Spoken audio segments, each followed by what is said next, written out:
Okay, thank you so much Mariska for the introduction.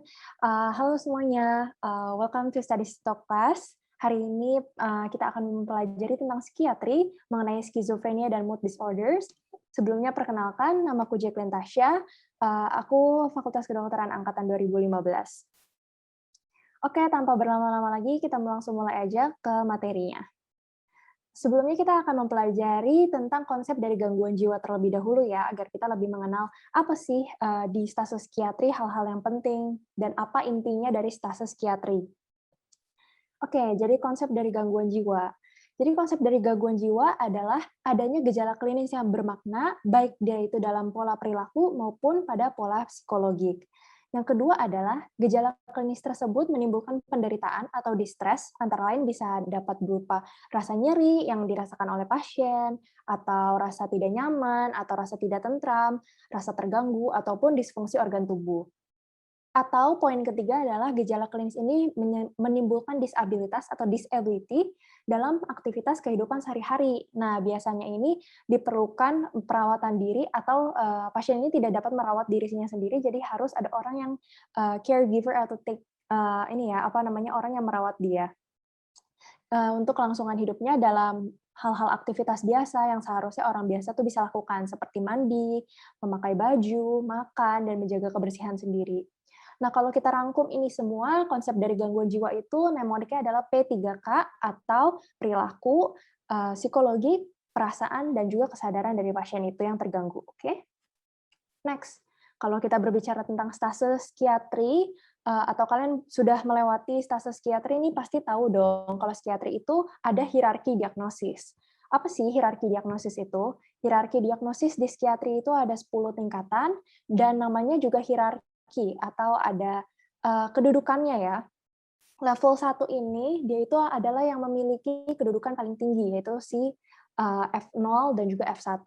Dan kenapa dibikin hierarki seperti ini? Karena hierarki itu, jadi pada hierarki yang paling atas, dia bisa memiliki symptoms atau gejala yang berada hierarki bawah-bawahnya. Tapi kalau dia lokasinya di hierarki yang bawah, dia tidak bisa memiliki gejala yang ada di atas-atasnya. Nah, hierarkinya secara singkat kita akan bahas. Yang pertama itu ada F0, yaitu gangguan mental organik, dan juga simptomatik. Gangguan mental organik ini artinya ada suatu penyebab tertentunya ya. Misalnya ada cedera kepala, ada CVD atau cerebrovascular disease, lalu untuk simptomatik juga ada gejala-gejala simptomatiknya. Lalu, jadi sebenarnya GMO itu adalah ada penyebabnya ya, secara organik. Nah, atau F1 itu ada gangguan mental atau perilaku akibat zat psikoaktif. Jadi misalnya pasien ini pencandu alkohol, kokain, dan lain-lain. Di F2 ini kita ada skizofrenia, skizotipal, dan juga gangguan waham. Di F3 ada gangguan suasana perasaan yang nantinya akan ada depresi, mania, bipolar. Sedangkan di F4 ini ada gangguan neurotik atau gangguan somatoform dan juga gangguan stres. Di F5 ada gangguan fisiologis dan juga gangguan fisik. Di F6 ada gangguan kepribadian dan juga perilaku dewasa. Di F7 ada retardasi mental. F8 ada gangguan perkembangan psikologis. F9 ada gangguan perilaku dan emosional pada onset anak-anak dan juga remaja. Dan di hierarki paling rendah ini atau Z ini adalah kondisi lain yang menjadi fokus perhatian klinis. Nah, di kelas hari ini kita akan berfokus kepada F2 dan juga F3.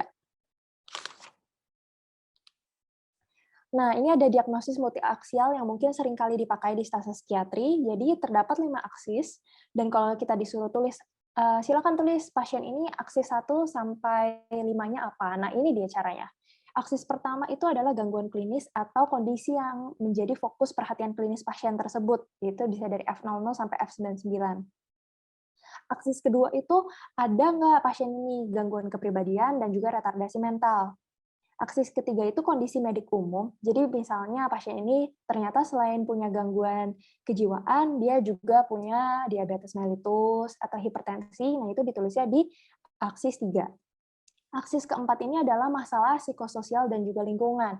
Jadi misalnya kita perlu evaluasi anamnesis, kondisi pasien ini gimana sih di rumahnya, apakah dia punya konflik dalam keluarga, kerjanya bagaimana, apakah dia ada stres di lingkungan pekerjaannya, lingkungan tetangganya seperti gimana, lalu bagaimana kondisi lingkungan pasien ini, apakah dia jauh ke fasilitas kesehatan. Jadi itu adalah masalah-masalah psikososial dan lingkungan yang perlu juga kita evaluasi.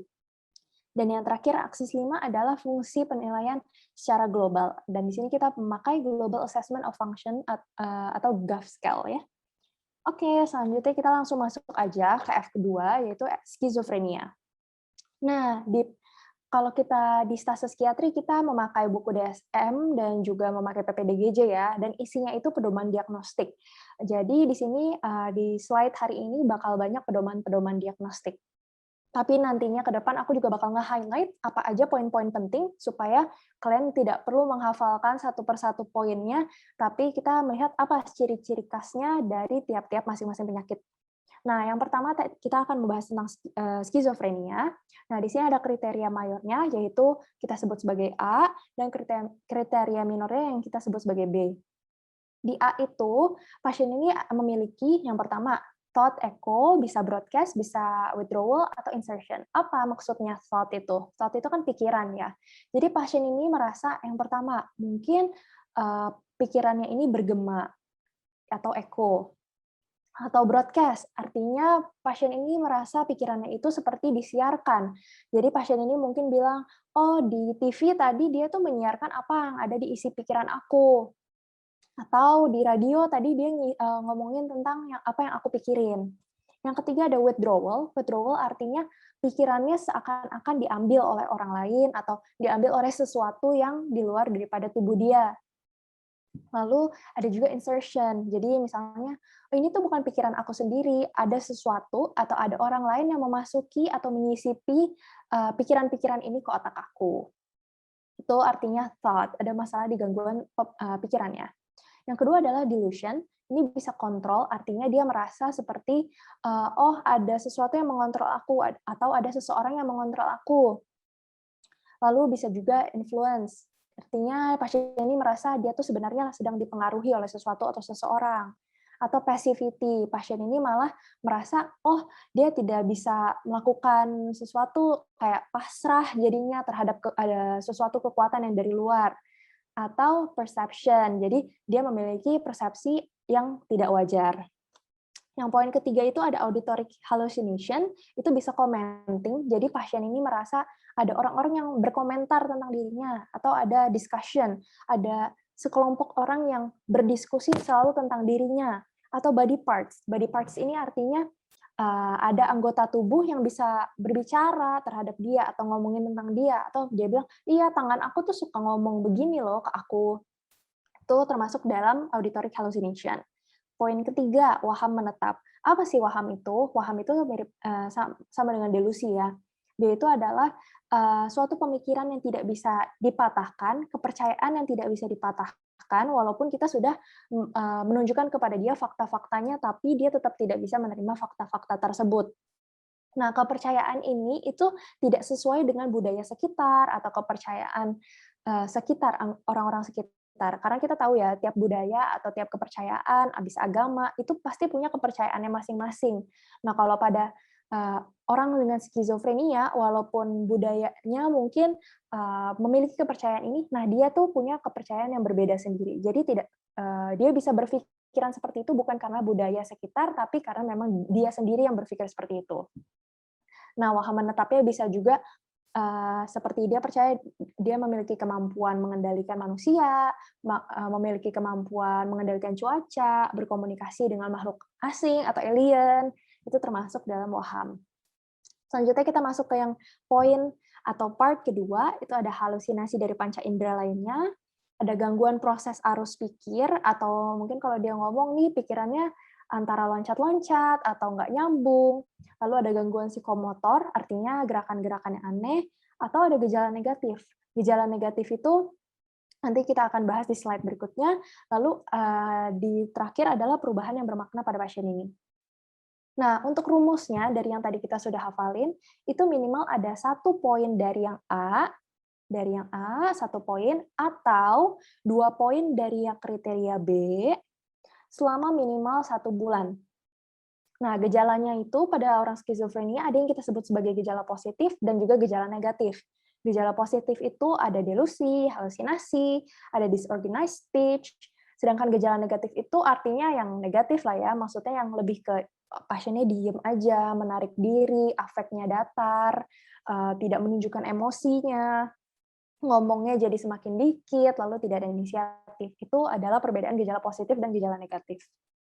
Selanjutnya, kita masuk ke subtipe atau tipe-tipe dari skizofrenia. Jadi ini lebih mendetail ya. Yang pertama kita akan membahas mengenai skizofrenia paranoid. Dari namanya aja paranoid, kita sudah bisa menyimpulkan ya, oke, ini orangnya berarti dia paranoid. Oke, ada apa aja sih di skizofrenia paranoid? Nah, di skizofrenia yang tipe ini, dia itu memiliki halusinasi atau waham atau kepercayaan yang sangat menonjol.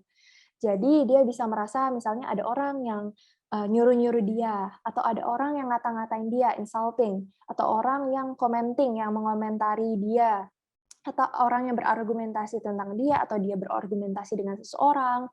Lalu ada halusinasi olfaktori, gustatorik, atau juga bisa visual, ataupun ada waham kejar. Yang paling sering dari skizofrenia paranoid ini, dia tuh ada paranoidnya nih yang menjadi kunci utama. Jadi misalnya pasiennya bilang, "Oh, di sini tuh ada mata-mata nih di rumah ini. Saya nggak boleh keluar karena saya nih lagi dipantau, ada CCTV, atau ada alien yang mengamati saya." Atau dia bilang, "Oh, FBI itu dari, misalnya dari negara mana, ada mata-mata yang memata-matai saya, yang ngejar-ngejar saya karena saya tahu rahasia sesuatu." Kayak gitu, contohnya ya. Jadi dia paranoid gitu. Nah, ini adalah contoh gambarnya ya, ilustrasinya kayak dia berpikir sendiri, memiliki pikiran sendiri kayak orang-orang atau teman-teman di sekitarnya tuh kayak ngomongin dia, atau kita nggak bisa percaya sama orang lain, dia sebenarnya teman kita itu fake friend, kayak gimana gitu ya.